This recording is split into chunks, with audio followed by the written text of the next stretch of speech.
كتاب أنزلناه إليك مبارك ليدبروا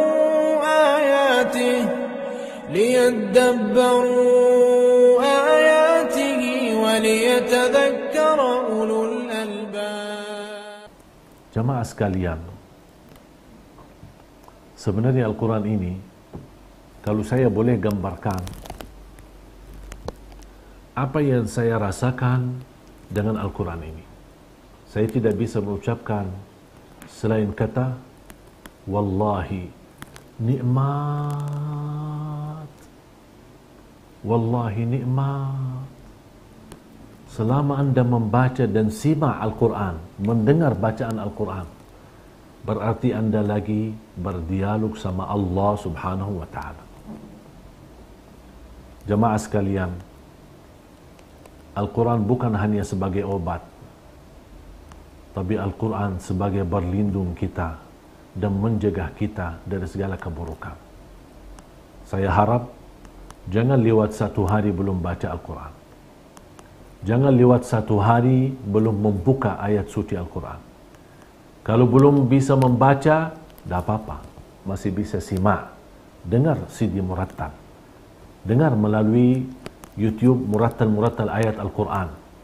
Semakin dekat hubungan kita sama Al-Quran, akan semakin mudah mendapatkan solusi dari segala masalah. Mari jemaah sekalian, manfaatkan waktumu selalu bersama Al-Quran. Minimal, mulai harimu baca Al-Quran, tutupi harimu baca Al-Quran. Kalau tidak bisa baca, simak. Karena saya mendengar dari guru saya yang memfatwahkan, yang membaca Al-Quran dan simak mendengar Al-Quran, pahalanya sama. Setiap satu huruf yang dia dengar dapat 10 kebaikan. Subhanallah. Mana ada ibadah yang bisa mendapatkan nilai ibadah itu 10 kali lipat? Semua ibadah mendapatkan 10 kali lipat kecuali Al-Quran. Bukan hitungan bacaan 10 kali lipat, tapi berhuruf 10 kali lipat. Bersetiap huruf. Alif, lam, mim, bukan satu huruf. Alif satu huruf, lam satu huruf, mim satu huruf. Kalau Allah turunkan Al-Quran sebagaimana disebutkan di suratul Hasyr, kalau Allah turunkan di atas gunung, gunung itu bisa hancur. Lau anzalna hadzal Qur'ana ala jabalin lara'aitahu khashi'an mutasaddian min khasyatillah. Kalau Allah turunkan Al-Quran di atas gunung, gunung itu bisa merata, bisa jadi pasir, bisa jadi tanah. Saking kekhusyuannya ketika mendapatkan turunnya Al-Quran di atas gunung. Masa hati kita lebih kasar dan lebih keras daripada batu gunung?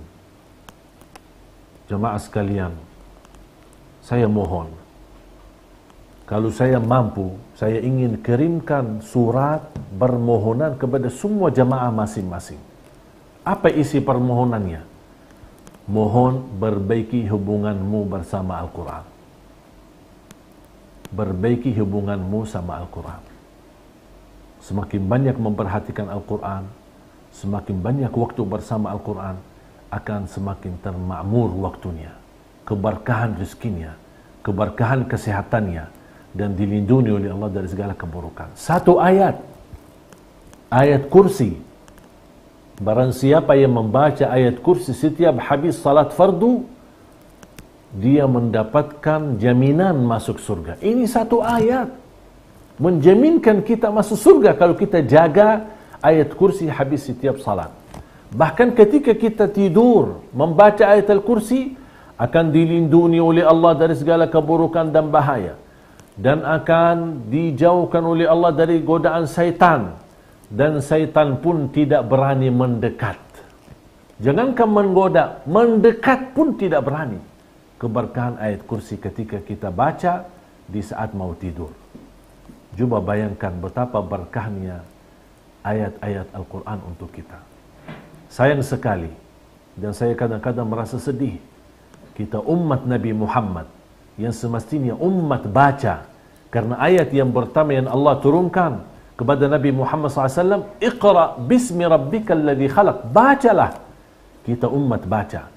Layak kita menjadi umat pembaca Al-Quran. Al-Quran adalah obat. Al-Quran adalah berlindung. Al-Quran adalah imam. Al-Quran adalah petunjuk. Al-Quran adalah solusi dari segala masalah.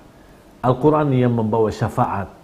Al-Quran akan menjaminkan kita masuk surga dan melindungi kita dari siksa neraka. Al-Quran akan meninggikan darajat kita di dalam surga Allah Subhanahu wa taala. Semoga semua kita menjadi ahlul Quran, para pencinta Al-Quran dan para penghafal Al-Quran. Dan mudah-mudahan anak kita, keluarga kita menjadi penghafal Al-Quran yang bisa membanggakan kita di hadapan Allah hari kiamat dan menantarkan dua mahkota yang cahayanya lebih besar daripada cahaya matahari untuk kedua orang tuanya, dan bisa membacakan Al-Quran di hadapan para malaikat, para nabi dan rasul.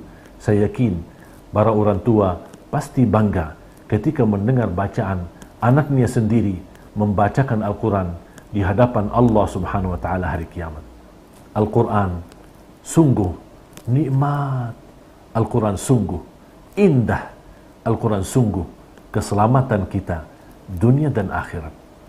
Semoga apa yang saya sampaikan bermanfaat. Mudah-mudahan insyaAllah bertemu di tayangan di waktu yang akan datang.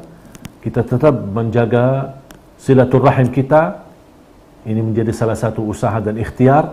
Mudah-mudahan ilmu yang sama-sama kita belajari menambahkan wawasan dan menambahkan rasa cinta kepada Allah Subhanahu wa taala melalui Al-Quran, dan mudah-mudahan kita semua menjadi ahlul Quran dunia dan akhirat. Jazakumullahu khairan. Kurang lebihnya mohon maaf. Wabillahi taufiq wal hidayah. Akhirul kalam. Subhanakallahumma wa bihamdika ashhadu an la ilaha illa anta astaghfiruka wa atubu ilaik. Wassalamu alaikum warahmatullahi wabarakatuh. كتاب أنزلناه إليك مبارك ليدبروا